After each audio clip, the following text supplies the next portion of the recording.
Ilmoon saree maallaqa guddaadhaan gurguramte. Ilmoo namaa bilisaanuu namni garagaleetu laayivii waraab YouTube irraa piraankiin hojjetu kan TikTok irraa daantii hin taphanne hundi wallaalaan.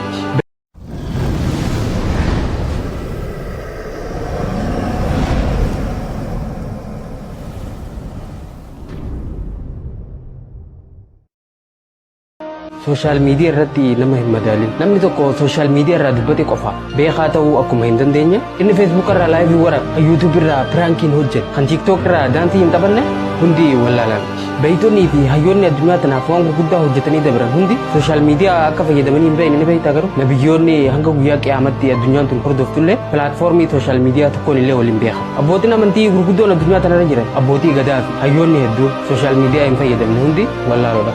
Addunyaa tanarra nama meeqatu social media fayyadama? Namoota addunyaarra jiraatan biliyoona 7.8 keessaa kanneen intarneeta fayyadaman namoota biliyoona 4.5 yoo ta'u kanneen social media fayyadaman immoo biliyoona 3.8.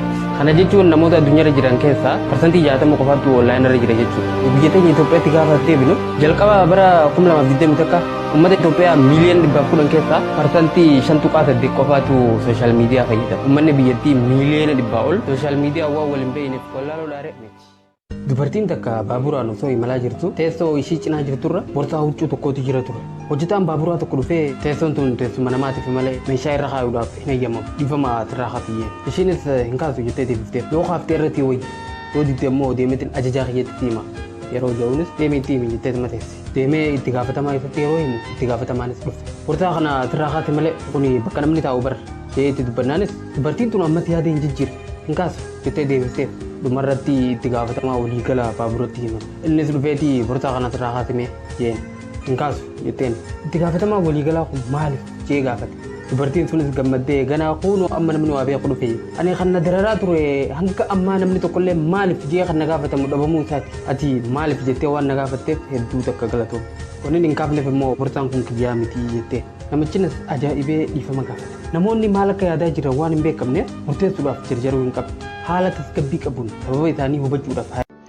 Zabana lukkuu fi zayitiin qaalottee lubbuun ilma namaa akka malee rakkiste. Ilmoon saree maallaqa guddaadhaan gurguramte. Ilmoo namaa bilisaanuu namni garagaleetu ilaalu hin jiru. Waa'ee miidhama bineensa bosonaa namni hedduu yeroo iyyanni dhageenya. Daa'ima ilma namaa kan beela fi dheebuudhaan dhumaa jiru garuu nama dubbatu hin dhageessu. Waa'een saayinsii hawaa ni odeeffama ni barsiifama. Jireenya lafarraa kan badee lubbuu ilma namaa hedduu balleessaa jiru kana nama dubbatu hedduun agartu. Siidaan namoota bebbeekamoo du'anii maallaqa guddaa baasanii yeroo jaaramanni agarra. Daa'imman hiyyeeyyii karaa konkolaataa cinaa ciciisaa bulan garuu nama maqaa kaasuun dhageessu. Manneen hidhaa maallaqa miiliyoonotaan yeroo jaaramanni dhageenya. Osoo ilmi namaa miiliyoonotaan mana dhabee qabbanaa fi aduu keessa galu. Saree fi adurreen soofaa nama hedduurra taphataa oolan. Hiyyeessi tokko dhufee yoo dhagaa mooraa mana isaatiin ala jirurra taa'e ni ari'an. Onnee fi jechi ilma namaa amalaa fi eenyummaan keenya hedduu jijjiiramaa jira. Obboleeyyan kiyya qarooma jechuun namummaarraa bahuu jechuu miti.